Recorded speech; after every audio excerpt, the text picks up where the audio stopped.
What is happening? It has been a beautiful day, really illuminating, some great realizations, and it was an awesome weekend.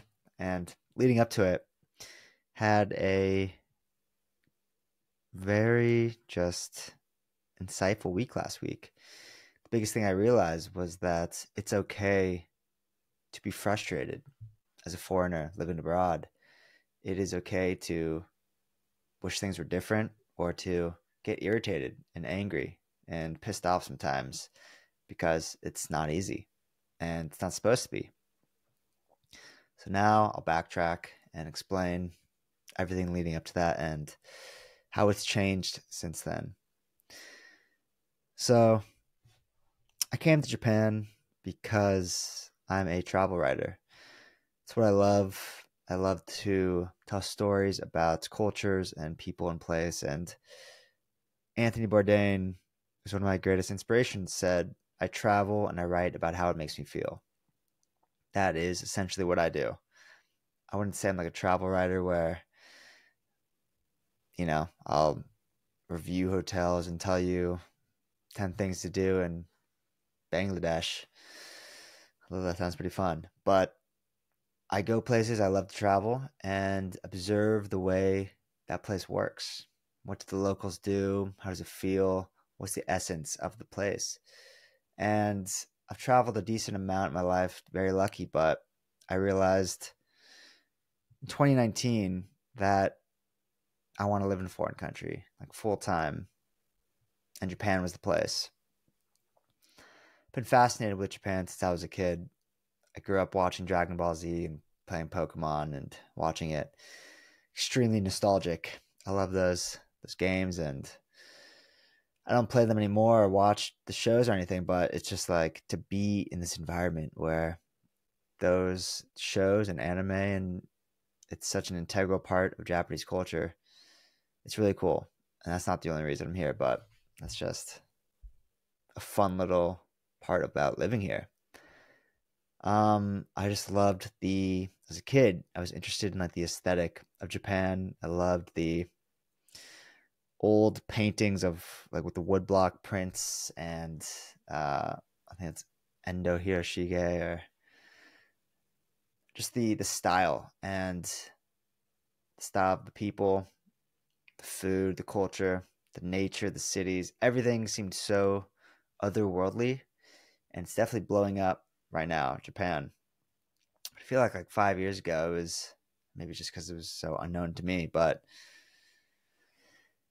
it felt like another planet. I'm like,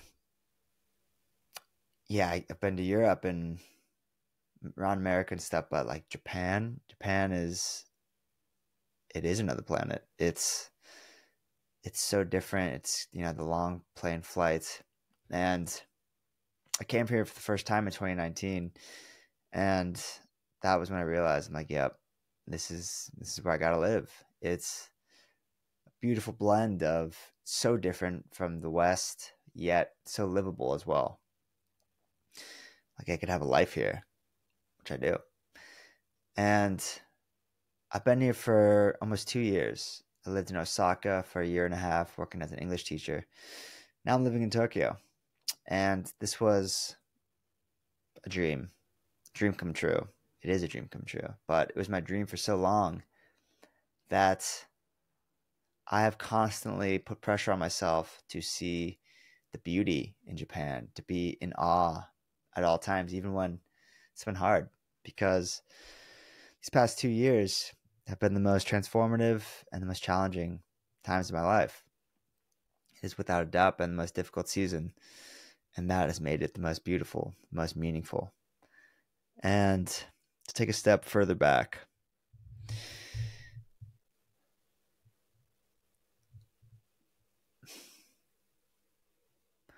so I graduated university in 2017, and from then on, I was pretty lost about what I wanted to do with my life. I studied journalism in university, but I kind of just realized that I don't like journalism, and that was what I learned. I got into it thinking I was going to get into broadcast journalism, which, lo and behold, is kind of what I'm doing now with this. However, I switched my track over to news writing, and I'm like, I might as well just learn how to write if I'm not gonna do this broadcasting. And at that point, I had no idea I wanted to be a writer. I had no interest in it. I did not excel in writing in high school or anything like that. But I switched to news reporting, got through it, realized I didn't love it, didn't like it, rather despised it. I was very afraid of interviewing people, and I just hated the quick turnover and the newsroom vibe and the journalism kids. I just did not did not fit in. And from my first day of university of classes, all journalism students had to take a 7 a.m. kind of introduction class. I'm just there, everyone's all sleepy, and I'm just in the back of the class. Like, what the hell am I doing here? There's the dean of the department giving a spiel. I think she taught the class, and everyone in there is news reporters in high school and asking questions about how it's gonna go, and I'm just like, what? I didn't even do journalism in high school. What am I doing? But my school, Cal Poly SLO, made it quite difficult to change majors, and that I'm grateful for, because it's all happened for a reason. So I graduated, and I thought I was going to do something with my major, but since I had no connection with journalism, I started doing different jobs. I worked as a real estate agent. That did not suit me as well. I worked in a clothing store. That was kind of my first job. Worked at a restaurant and tried an interior design internship. Didn't quite pan out. And I started traveling a bit, having some fun. And I started writing, just blogging on Medium, the writing platform, about finding my path in life and not knowing what I wanted to do. And as I started traveling and as I started writing, they started kind of melding into one. I loved writing about traveling and about just being in a new place and kind of describing the place. And that was what started to make me really happy. And there's a few notable experiences like Berlin, Paris, Biarritz, Southwest France. I just loved with my camera. I love photography as well, just capturing the vibe of a place.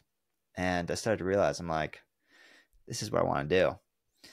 How the hell do I do it? How do I make this my career? It's still the great pursuit which I'm on. However, I since realized that this is my career, just because I'm not necessarily making my daily wage from it. I am making money from Medium and whatever money I'm making from my book on Amazon. But it's not my day job, and I've had to sustain myself with day jobs while pursuing this and writing in the mornings and weekends and late at night and stuff like that. But that's what makes me happy. So this is my career. This is what I'm building. And whatever I have to do to sustain it, I've realized that's what I got to do. But when I graduated and had this realization that this is what I wanted to do, a conflict kind of began in me. And I've had chronic back pain for the last 6 years. And that's since I graduated from college.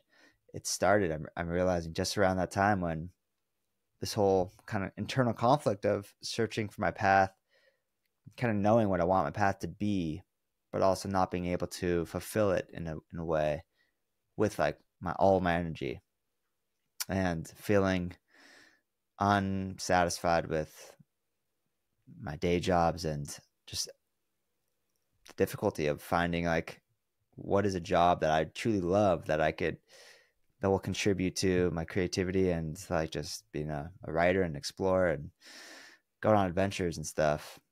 And I think in a big way, this has caused me a lot of pain, and it's actually caused my chronic back pain.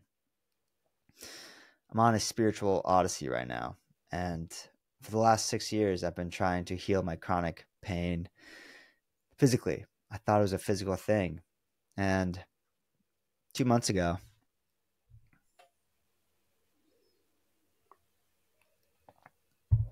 I had a major breakdown.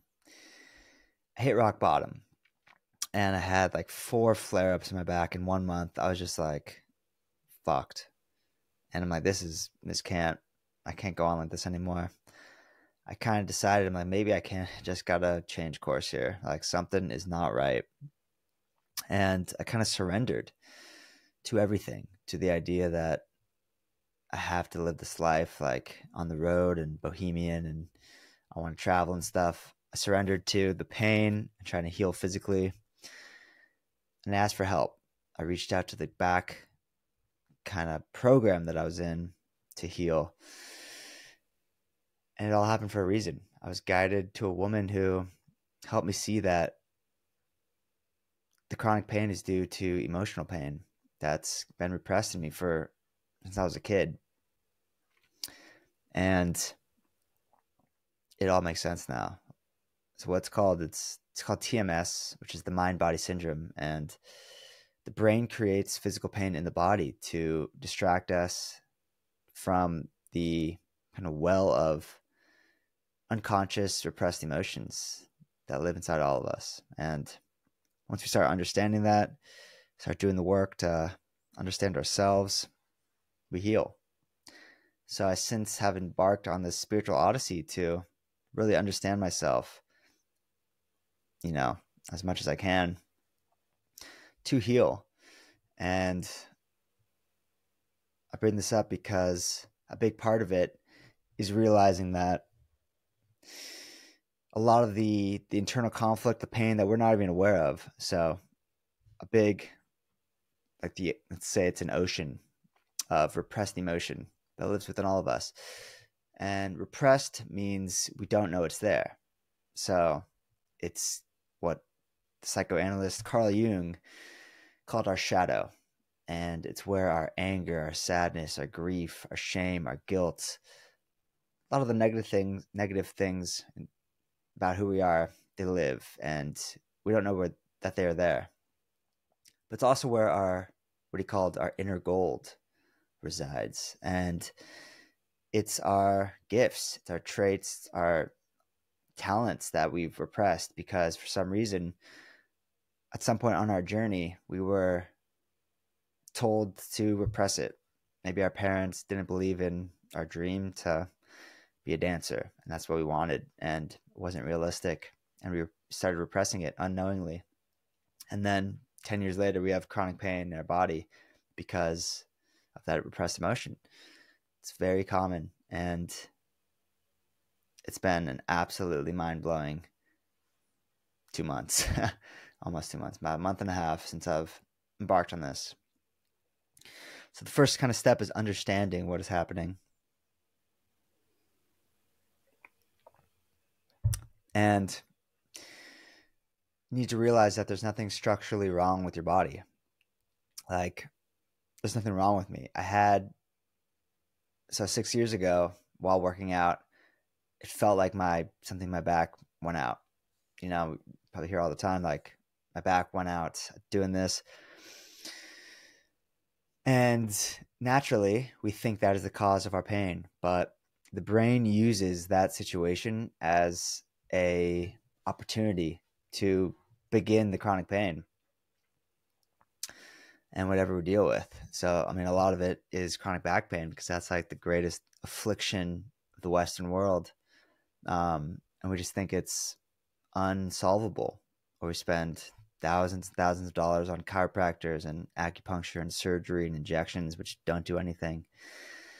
And I'm gaining a lot of information on this through kind of the pioneer of this is Dr. John Sarno. And he has 3 main books on TMS: The Mind Body Prescription, Healing Back Pain, and The Divided Mind. And I highly, highly recommend them if you have, TMS can really be anything. It's anxiety, it's depression, it's chronic pain in our body, fibromyalgia, it's skin rashes, things we can't explain that are caused by our emotions. our bodies are so much more intelligent than we could possibly begin to understand. Our brain is the commander of the ship, but for so many of us, our body, it seems like, is calling the shots, and we have to take control back and show it that our mind is in control. And if we can control our thoughts and our mind, then we can control our body. And I'm actually healing. Like I feel better than I've felt in months, years. But it's just this understanding that now there's nothing wrong with my body. I've had the MRIs. They show up very relatively normal aging. Like at 30 years old, 40% of people with no back pain have herniated or bulging discs, which is what we largely attribute to back pain. And, this all makes sense. Like, oh, I have bulging discs, back pain. I got injured, back pain. But we don't see that these things are quite normal. They're just kind of used as the scapegoat to make us believe that's the cause of the pain, when we're all in some way in pain emotionally. And so a big part of it is getting back to just living again, getting back to your normal life, working out, exercising as if there's nothing wrong with you, because there isn't. And that's how you show the brain that there's nothing wrong with you. And there's going to be pain. There's going to be setbacks along the way. But if you keep at it, and if you just realize that there's nothing wrong with my body, I can't be hurt by this, and you keep going with the program, with the process, you will heal. And so it starts with the education, learning about the stuff. Then I'm using an app called Curable, which is kind of guiding me. This woman who's my spiritual guide, kind of my supernatural aid on this journey, is really helping me a lot, just every step of the way, just showing me what to do, what books to read, meditation, journaling. There's a lot to it. But what I want to focus on today is getting back to life, getting back to finding your joy and your happiness again, and just living. Because if you're in chronic pain, it takes the life out of you. You forget who you are, and your identity becomes, it becomes pain. I've been in pain for 6 years. Not a day has gone by where I've not thought about my back, like 80% of the time. It takes control of your life. And I'm blessed and so grateful to have found writing, because in a way it's given me so much meaning and happiness, because I could write about like traveling and just life. I write about life lessons and, things that I talk about on this channel. It's just what I'm learning, what I'm experiencing as a human being, anything that interests me, anything that lights my soul on fire. But it's also been my means of understanding and grappling with this pain. And for 6 years, I have not been able to understand it. And I've been very lost, not knowing what to do. I've seen all the professionals, medical industry, and no answers, no healing until now, until I realized that it's my emotions. And I'm going to therapy now. So that's kind of the backstory. It's a lot. It's hard to explain things that are happening in my life without understanding the chronic pain story, because it has given me so much meaning. It's been my greatest challenge and my greatest teacher. And my story is just incomplete without kind of knowing what's going on, because it has been a gift. It has been a window into my soul, into my heart and soul. Without the pain, I don't know if I can't imagine that I'd be doing this work right now. I'm dedicating everything right now to healing and to understanding myself and treating it like a full-time job. And it takes work and sacrifice and dedication. But I feel like I know myself for the first time, like truly, where I come from, the kid I was, what I was holding on to with him and my parents, my brother, and like it's all just making so much sense that I've been in pain, back pain for 6 years, but I've been in emotional pain since I was a kid. And safe to say we all have. You can't get through childhood unscathed. But until you have chronic pain or just a reason to plunge into yourself, it's that largely goes unrecognized. And realizing today that at therapy, that's, well, I'll get to that. So basically, with mind body healing, very important part about it is getting back to just what makes you happy, getting back to living life, to enjoying yourself, getting back to your fitness and getting in the best shape you can. Even if it hurts on the way there, it's just going to get better and better. And like today, I had a hard workout at the gym, kind of my more old school leg days, but incorporating everything I've learned on this back journey, and I feel great. Like it was, man, I can't describe the feeling. I've missed exercise and working out so much, and getting back to it slowly but surely. And so, why do I tell you all of this? Because last week, I wanted to play basketball for the first time. Basketball is my favorite sport. I like the way they dribble up and down the court. Who was that? Who sung that? Anyways, Lil Mike.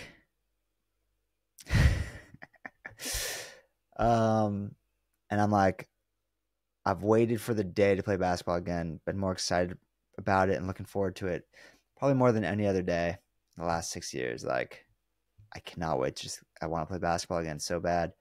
I would walk by a court and just like people playing. I'm like, don't take it for granted. Do not take it for granted. I would want more than anything to just be able to shoot around again and not worry about my back. And I was just in meditations and in visualizing and everything, just like keeping the hope, keeping the faith over the years. I'm like, I know I'll be back, and I'm gonna do it for Kobe Bryant. My favorite basketball player of all time, and just one of my greatest inspirations. I'm like, I'm gonna get back for you, Kobe. And last week, it was Tuesday. I'm like, this week I'm playing. Can't be stopped. And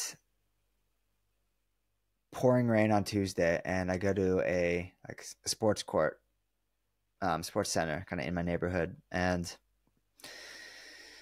pretty much get told that it's open on like Fridays at like 7:30 for like 2 hours basketball. And I'm just like, I can't just like shoot around. And Japan is quite strict with rules. And this is kind of what I was talking about in the beginning, that I'll come to that. So that just kind of irritated me. And I went to the next place, and I was determined. I was very excited. I'm just like, I just got to play. Like, I don't care where it is. I got the ball. I got my shoes. Let's go. Second place, another sports center. Pouring rain, just like trudging through Shinjuku in Tokyo. And yeah, it was only open at like 7:30 again. It was just like in 3 hours. So I'm like, okay, I'm out here. I'm just going to use like the little gym that they have here. And it's quite crowded. The language barrier is, not easy. I'm trying to figure out the lockers. They're like, next time, cover up your tattoos. Just like little things like that. And I'm just like, you have to like put your name on a wait list to use the free weights. I'm just like, my God, I am kind of over Japan. I'm over as I was trudging on my first little leg of the journey to that first sports center, it's like, I just missed the kind of the grit and the grime of streets in the US. I'm from Los Angeles, and just like pulling up to a basketball court and just like getting out, chain link fence and just no frills, no hassle. You just play. And the smell of the salt in the air. I just miss the little things. It kind of just hit me that day. I was feeling a bit frustrated, a bit down. I'm like, wow, this is the first time I've kind of embraced being frustrated and annoyed with Japan. And I bring this up because I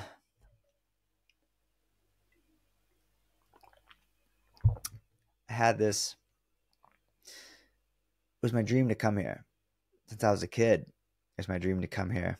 And I finally made it, And Japan, yeah, a big part of it, but I finally just moved to a foreign country full time. It's like, wow, now I'm a travel writer. I'm here blogging, just living life out here as a foreigner. And whenever I would feel those annoyances, I think over the years, I would kind of just like, wake up, you're in Japan. This was your dream. Feel the awe, the wonder, because it is a magical place. But I would gloss over the necessary emotions, kind of those shadow emotions I was talking about, and act as if they didn't really exist. And that was a big insight in therapy today, that I've done that with a lot of my life. I was living in Europe a couple of summers ago just for 3 months and working at a hostel in Lisbon. And one of the girls I was working with, I was getting kind of close to, just one day asked, like, are you always happy? Are you ever sad? And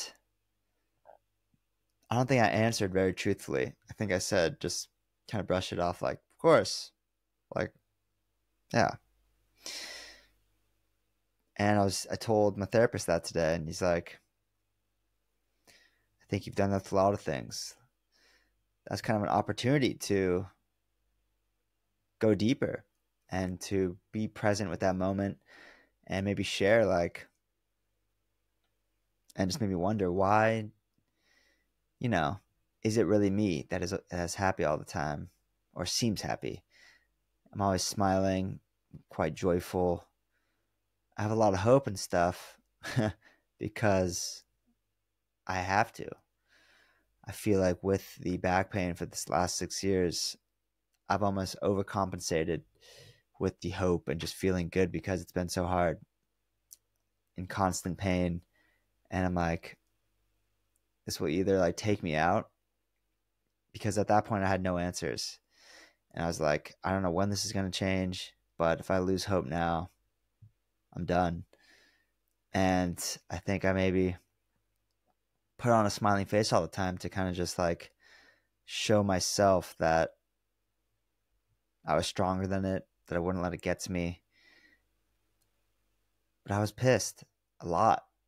I'm still angry about the pain sometimes, but now that I know what it is, and that's harmless, and I still have to deal with pain, but life is pain. Life will never be completely free of pain. That's for damn sure. And allowing it is extremely important. Sitting with it. And in that moment when that girl asked that, I could have been like, maybe it's my way of coping with, I've known a lot of pain this last decade of my life, and I do put on a smiling face to help myself get through that, but I'm hurting a lot all the time. And that is something I'm going to definitely begin working on. And why I bring that up is kind of the same thing with Japan. Living in a foreign country as a foreigner, yeah, it's not easy. I had a crew in Osaka, other teachers, great friends, and I feel like I had a bit more of a community and moved to Tokyo 2 months ago, and I feel a bit on my own. Um, question what I'm doing here, but it's all kind of, I mean, it's all happening for some reasons I just can't explain. But I think it was important for me to feel, embrace, and accept those emotions last week, where it's like, I'm fucking over this. I'm over the difficulty of just living day to day life in a foreign country. It can be very irritating. Just being the outsider, not being able to connect with strangers and stuff, just making small talk has been frustrating, and I accepted it, and I kind of just sat with it for the first time really that day. Did not get to play basketball on Tuesday. And then Wednesday rolls around, and it was pretty much everything that Tuesday was not. It's bright and sunny, and I felt just like a weight kind of lifted. Like, I think I just needed that. I needed that acceptance, and found an outdoor court, and it was all meant to be like the perfect comeback experience playing basketball, just outside with the trains rolling by in the background, and it was surreal. And that was the first moment I was like, wow, I accepted that it's difficult, that what I'm doing is hard, that it's okay and necessary to feel these emotions, because this is something I've been repressing for my entire life, and it's caused me pain. And it helped me see the magic of Japan again, without a doubt. I had an incredible weekend following that. Found myself in a used English bookstore and grabbed the book.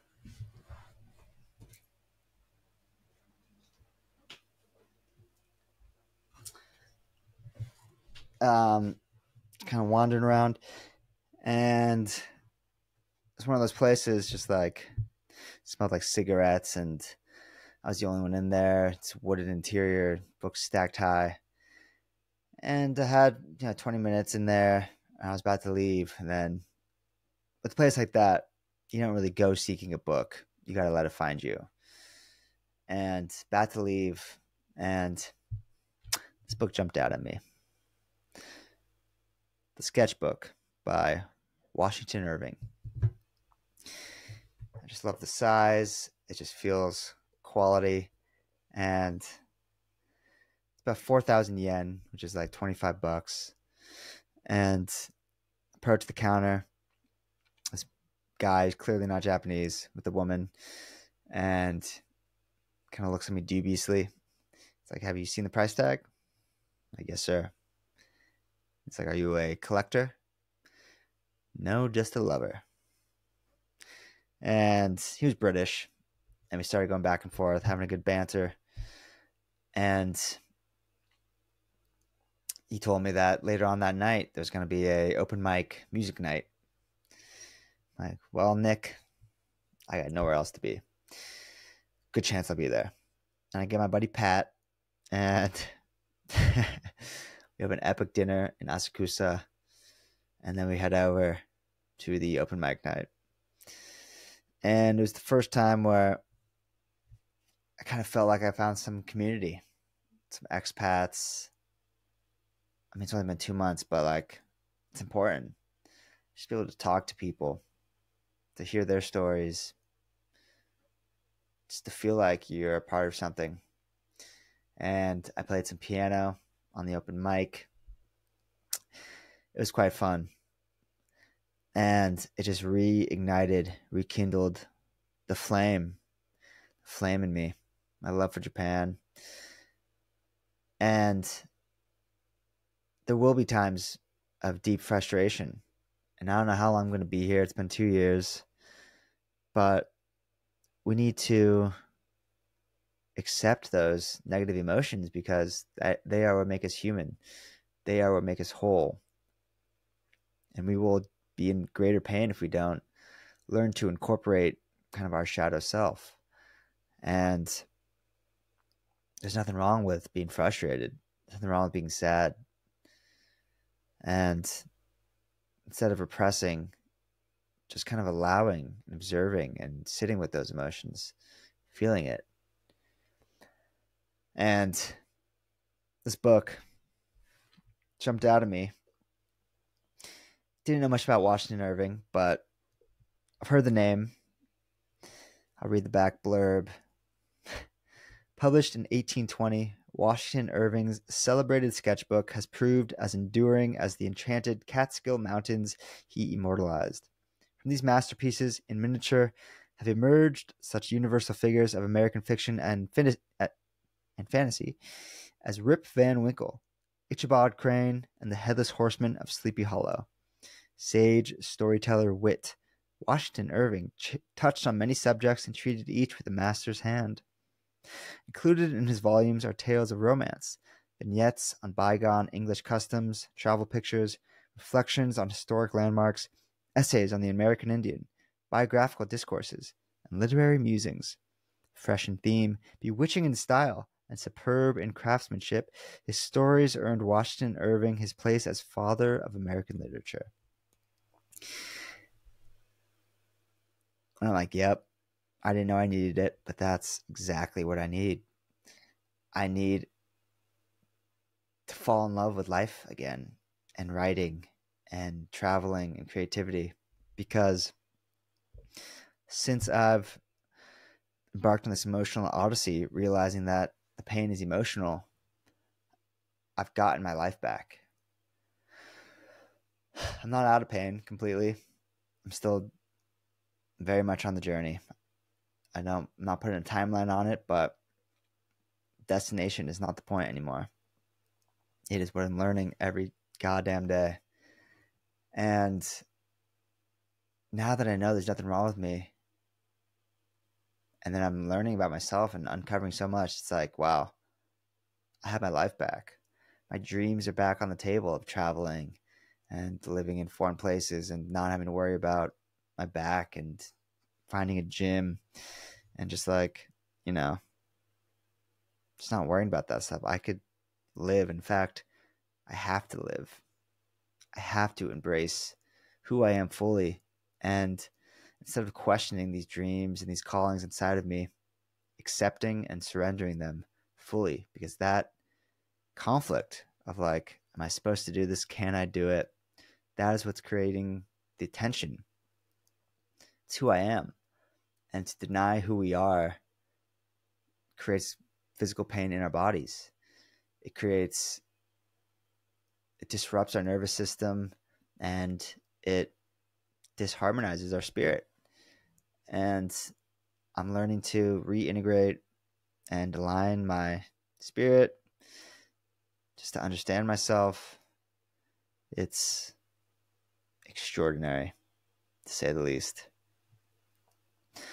And reading this, finding this book, I was like, wow. It's basically a collection of like essays on, he goes to England. That's the early 1800s. So America's a very fresh country. And I love this kind of thing.